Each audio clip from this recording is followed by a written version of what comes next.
Kawan-kawan semua, para pecinta sepak bola Indonesia, coba kita jujur sama diri sendiri. Sudah berapa lama kita merawat sebuah mimpi yang sama? Mimpi melihat liga kita, Liga 1 Indonesia, jadi liga yang disegani. Liga yang kalau kita ceritakan ke teman dari luar negeri, mereka akan manggut-manggut kagum, bukan malah mengerutkan dahi. Mimpi ini kita rawat lewat obrolan di warung kopi, lewat debat kusir di media sosial, lewat teriakan kita di stadion. Kita sering berandai-andai, kapan ya klub kita bisa beli pemain yang CV-nya mentereng dari Eropa? Bukan cuma pemain yang sudah mau pensiun, tapi yang lagi jago-jagonya. Atau, coba bayangin deh, pemain timnas keturunan yang kita bangga-banggakan itu main di sini, di depan mata kita setiap minggu, bukan cuma setahun sekali pas FIFA Matchday. Mimpi itu terasa jauh, kadang terasa seperti hayalan di siang bolong. Kita terbiasa dengan siklus yang sama, harapan di awal musim, beberapa kejutan, lalu di akhir cerita, kita merasa, yah gini-gini aja. Tapi sepertinya kawan-kawan, ada yang mendengar semua doa dan mimpi kita itu.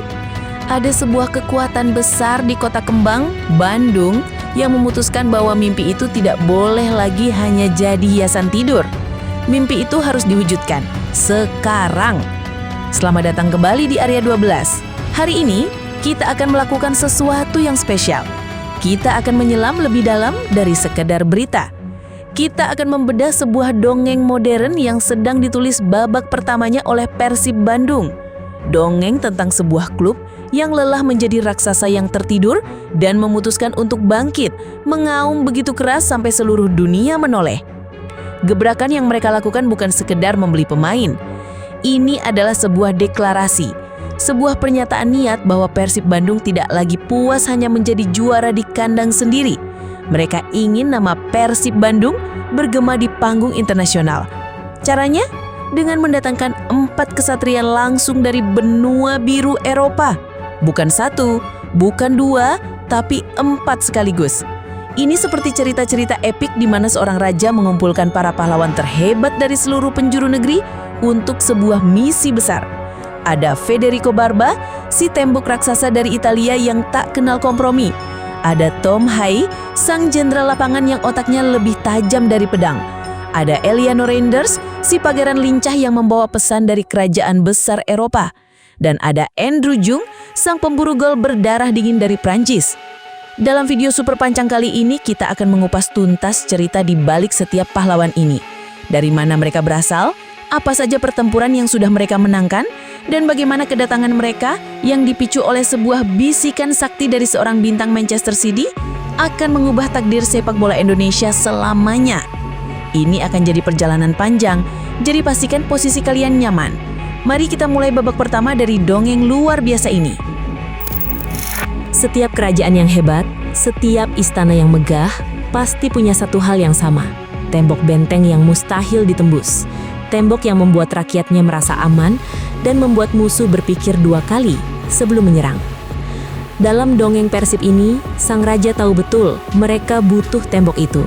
Maka, dimulailah perjalanan mencari sang penjaga benteng.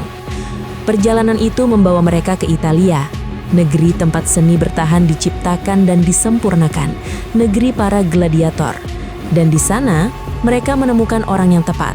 Namanya Federico Barba.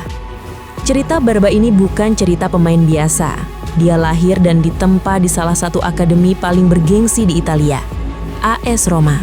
Bayangkan, sejak remaja dia sudah berlatih dengan standar tertinggi, dikelilingi oleh calon-calon bintang dunia. Dia belajar bahwa bertahan bukan cuma soal lari dan tackle, tapi soal kecerdasan, soal membaca pikiran lawan, soal menjadi pemimpin di garis belakang. Tapi jalan seorang kesatria tidak selalu mulus. Barba harus berkelana. Dia menyeberang ke Jerman untuk bermain di Stuttgart, merasakan kerasnya Bundesliga. Dia terbang ke Spanyol untuk membela Sporting Gijón, menghadapi lincahnya para penari La Liga. Setiap perjalanan ini memberinya pelajaran berharga. Dia bukan lagi sekadar bek Italia, dia adalah bek dengan pengalaman internasional yang komplit. Puncak dari perjalanannya sebelum ke Bandung adalah sebuah misi penyelamatan yang heroik. Dia bergabung dengan Como 1907. klub indah di pinggir danau yang punya mimpi besar untuk kembali ke Serie A. Barba tidak hanya bergabung, dia menjadi salah satu pilar utamanya. Dia menjadi komandan di lini pertahanan. Setiap pertandingan adalah perang dan dia selalu berada di garis depan. Coba bayangkan suasana di ruang ganti Como musim lalu. Tegang, penuh tekanan, setiap poin sangat berharga. Di saat-saat seperti itulah karakter seorang pemimpin seperti Barba muncul. Dia yang mungkin menepuk pundak pemain muda yang gugup, dia yang berteriak memberi komando, dia yang melakukan tackle di menit akhir yang menyelamatkan kemenangan. Dan hasilnya, misi berhasil, Como promosi ke Serie A. Sekarang, coba kita jeda sebentar. Pikirkan ini, pemain dengan mentalitas seperti ini, yang baru saja merasakan euforia kemenangan terbesar dalam karirnya, sekarang datang ke Bandung. Apa artinya? Dia tidak datang untuk bersantai. Dia datang membawa api kemenangan itu ke Persib. Dia membawa standar Serie A ke dalam sesi latihan Maung Bandung. Apa yang akan kita lihat di lapangan nanti? Kita akan melihat seorang monster. Saat striker lawan mencoba lari cepat, mereka akan berhadapan dengan tembok. Saat bola-bola atas dikirim ke kotak penalti, Barba akan menyambutnya seperti elang menyambar mangsa. Dia tidak akan tersenyum, dia tidak akan basa-basi. Tugasnya satu, menjaga kesucian gawang Persib dengan segala cara. Para bobotoh pasti akan jatuh cinta dengan tipe pemain seperti ini. Pemain yang garang, yang bermain dengan hati, yang setiap aksinya seolah berkata, "Ini daerah kekuasaanku." Kehadiran Federico Barba lebih dari sekadar transfer. Ini adalah pemasangan sebuah pondasi baja untuk istana megah yang sedang dibangun Persib. Dan di atas pondasi inilah, para seniman dan jenderal akan menari. Pondasi sudah berdiri kokoh. Istana sudah aman dari serangan. Sekarang saatnya mengisi istana itu dengan kecerdasan, dengan strategi, dengan visi. Sebuah kerajaan butuh seorang penasihat raja, seorang jenderal besar yang bisa melihat 10 langkah ke depan saat yang lain hanya melihat 1. Dan Persib memanggil pulang jenderal favorit kita semua, Tom Hai. Kita semua sudah kenal dia, kita memanggilnya The Professor. Kenapa? Karena saat dia di lapangan, dia tidak terlihat seperti sedang bermain bola. Dia terlihat seperti seorang grandmaster catur yang sedang memainkan bidaknya di atas papan catur raksasa berwarna hijau. Tenang, penuh perhitungan, dan selalu mematikan. Cerita Tom Hai adalah cerita tentang kecerdasan yang mengalahkan kekuatan. Dia mungkin tidak punya lari secepat kilat atau badan sekeras batu karang. Tapi, dia punya sesuatu yang jauh lebih berharga, otak. Otaknya bekerja beberapa detik lebih cepat dari pemain lain.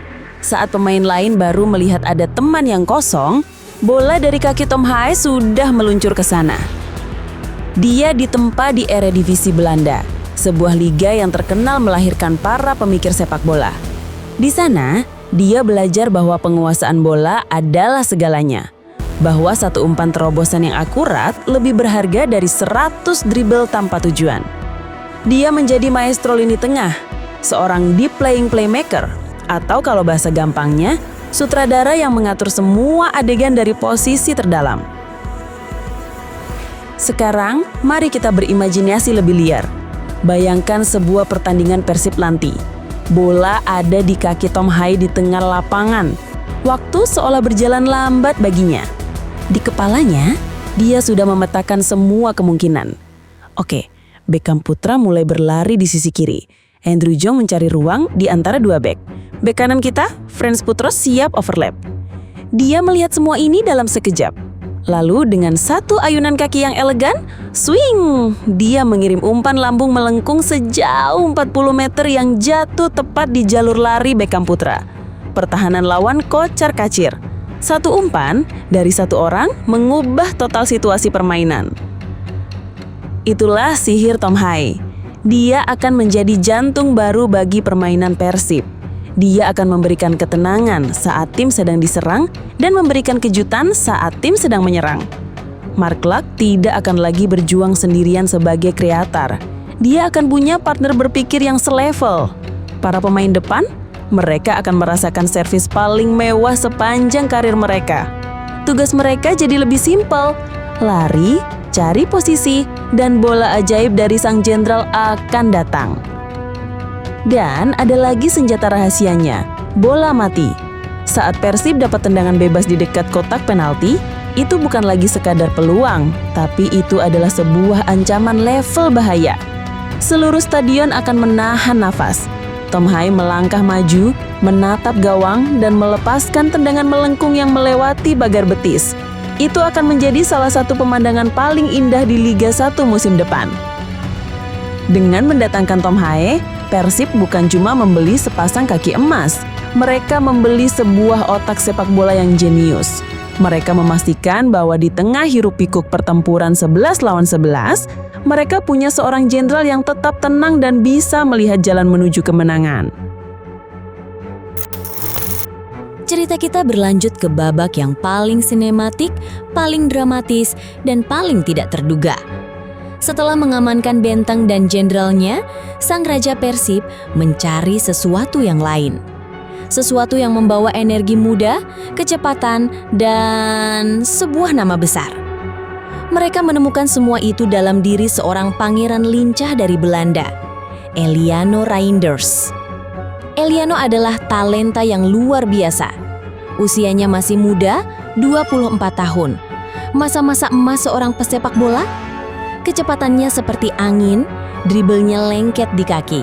Dia adalah tipe pemain yang membuat penonton menahan nafas dan berdiri dari kursi mereka setiap kali dia mendapatkan bola. Dia bisa menusuk dari sayap, melewati bek lawan dengan mudah, dan menciptakan kekacauan di pertahanan musuh. Kualitas teknisnya sudah pasti akan menjadi warna baru yang sangat menarik bagi permainan Persib. Tapi kawan-kawan, ada sebuah plot twist dalam cerita Eliano. Sebuah kekuatan tersembunyi yang bahkan mungkin tidak dia sadari sepenuhnya. Kekuatan itu ada pada nama belakangnya, Reinders. Sebuah nama yang saat ini sedang sangat dihormati di salah satu ibu kota mode dan sepak bola dunia, Manchester City. Ya, Eliano adalah adik kandung dari Tijani Reinders, sang maestro lini tengah Manchester City dan timnas Belanda. Seorang pemain yang setiap gerakannya di Manchester dipuja oleh puluhan ribu netizen. Hubungan darah inilah yang akan menjadi pemicu sebuah fenomena global. Mari kita dramatisir momen itu. Bayangkan, di sebuah apartemen mewah di kota Manchester, Tijani Reinders sedang bersantai setelah latihan. Dia membuka handphonenya dan melihat kabar gembira, adiknya, Eliano, telah resmi bergabung dengan klub besar di Indonesia, Persib Bandung. Dengan bangga, dia membuka Instagram, mengambil foto adiknya, mengetik ucapan selamat dan menekan tombol share. Satu sentuhan jari di layar handphone Tijani di Inggris. Cuma butuh beberapa detik, tapi getarannya menempuh ribuan kilometer dalam sekejap, melintasi benua, melewati samudra, dan mendarat di jutaan layar handphone di seluruh dunia. Apa yang terjadi selanjutnya adalah badai informasi. Akun-akun fansbase Manchester City dari Italia, Brazil, Amerika, Jepang mulai merepost. Lihat, adiknya Tijani main di Indonesia. Jurnalis-jurnalis transfer yang biasanya hanya mengurusi gosip Real Madrid atau Manchester United, tiba-tiba melihat nama Persib Bandung di radar mereka. Portal berita olahraga internasional mulai membuat artikel mengenal Persib Bandung, klub baru adik bintang Manchester City. Inilah yang kita sebut The Tijani Reinders Effect. Sebuah bisikan sakti dari seorang bintang yang didengar oleh seluruh dunia. Tiba-tiba, Liga 1 Indonesia bukan lagi liga yang asing. Ada sebuah jembatan narasi yang menghubungkan kita langsung dengan salah satu klub terbesar di planet ini. Citra liga kita terangkat secara instan. Para agen pemain di Eropa yang mungkin tadinya ragu-ragu menawarkan kliennya ke Indonesia, sekarang mulai melihat kita sebagai destinasi yang serius. Para fans sepak bola global yang penasaran mungkin akan mulai mencari tahu tentang Persib, tentang bobotoh, tentang serunya Liga 1. Semua ini gara-gara satu story Instagram.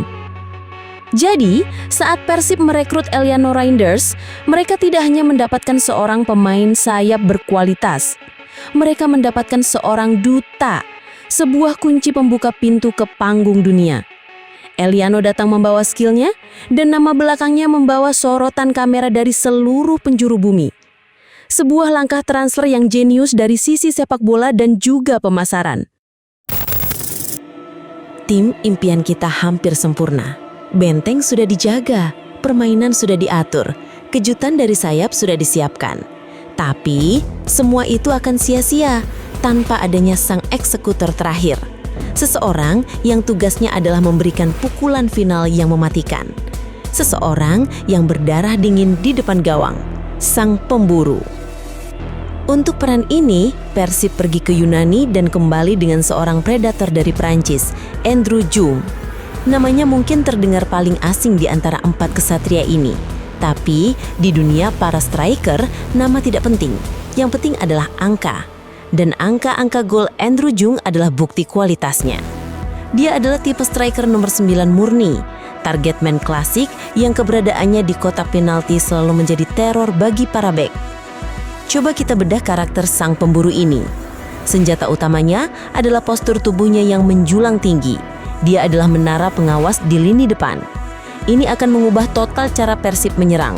Selama ini, mungkin serangan Persib lebih banyak mengandalkan bola-bola bawah dan kecepatan. Sekarang, mereka punya plan B yang sangat mematikan. Mainkan bola atas. Bayangkan skenario ini. Persib buntu, sulit menembus pertahanan lawan yang parkir bus. Tom Hai dari tengah melihat Andrew Jung dikawal satu bek. Tanpa ragu, dia mengirim umpan lambung presisi ke arah tiang jauh. Jung dengan kekuatan dan timing yang pas melompat lebih tinggi dari lawannya. Duak, sundulan kerasnya menghujam jaring gawang. Kebuntuan pecah. Senjata keduanya adalah instingnya. Dia seperti seekor pemangsa di habitatnya. Dia tahu kemana harus bergerak, bahkan sepersekian detik sebelum bola datang. Dia tidak perlu banyak menyentuh bola dalam satu pertandingan. Mungkin dia hanya menyentuh bola 15-20 kali. Tapi dari jumlah itu, 3 atau 4 sentuhan bisa menjadi tembakan ke gawang dan 1 diantaranya bisa menjadi gol. Efektif dan efisien, itulah ciri khas pemburu sejati. Dia datang dari Liga Yunani, liga yang keras dan sangat mengandalkan fisik. Artinya, dia tidak akan kaget dengan permainan saling sikut di Liga 1. Dia sudah terbiasa berduel dengan bek-bek sangar, mentalnya sudah teruji. Duetnya dengan William Barros akan menjadi teka-teki paling rumit bagi pertahanan lawan. Siapa yang harus dijaga?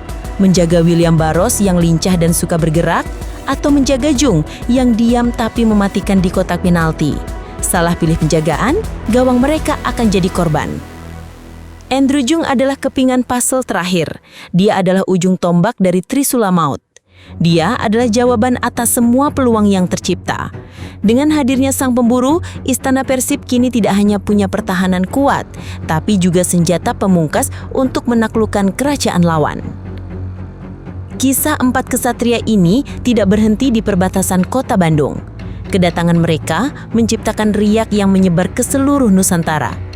Coba kita bayangkan apa yang terjadi di markas tim-tim rival. Di Jakarta, para petinggi Persija mungkin sedang mengadakan rapat paling serius musim ini. Persib punya Barba, kita harus cari bek yang lebih tangguh. Di Surabaya, bonek mania mungkin mulai mendorong manajemen Persebaya. Ayo, jangan mau kalah, datangkan playmaker sekelas Tom Hai. Inilah keindahan dari sebuah kompetisi. Langkah besar satu tim akan memaksa tim lain untuk berlari lebih kencang. Persib tidak hanya menaikkan level mereka sendiri, mereka memaksa seluruh liga untuk ikut naik level.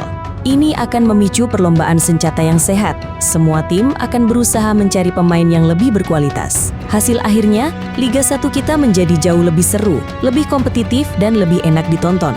Kita semua yang diuntungkan. Dan riaknya tidak berhenti di level klub. Riak ini sampai ke level tim nasional. Kehadiran Tom Hai dan Eliano Reinders di Liga 1 adalah berkah tersembunyi bagi Patrick Kluivert. Kenapa? Chemistry. Selama ini pemain naturalisasi kita seperti punya dua dunia. Dunia klub di Eropa dan dunia timnas. Mereka butuh waktu untuk beradaptasi setiap kali berkumpul. Sekarang, bayangkan Tom Hai dan Mark Klok berlatih bersama setiap hari. Mereka akan saling memahami tanpa perlu bicara. Umpan-umpan mereka akan seperti punya telepati. Koneksi yang dibangun di level klub ini akan menjadi cheat code atau jalan pintas untuk kekompakan timnas. Para pemain lokal di Persib juga akan dipaksa menjadi lebih baik. Berlatih melawan standar Eropa setiap hari akan mengasah kemampuan mereka. Nazril Alvaro akan belajar banyak dari Tom Hey. Kakang Rudianto akan punya mentor kelas dunia dalam diri Federico Barba. Ilmu ini akan mereka bawa saat mereka membela Merah Putih. Jadi, gebrakan Persib ini secara tidak langsung adalah investasi untuk kekuatan timnas Garuda di masa depan. Jadi kawan-kawan, inilah dongeng kita. Dongeng tentang sebuah mimpi yang berani diwujudkan.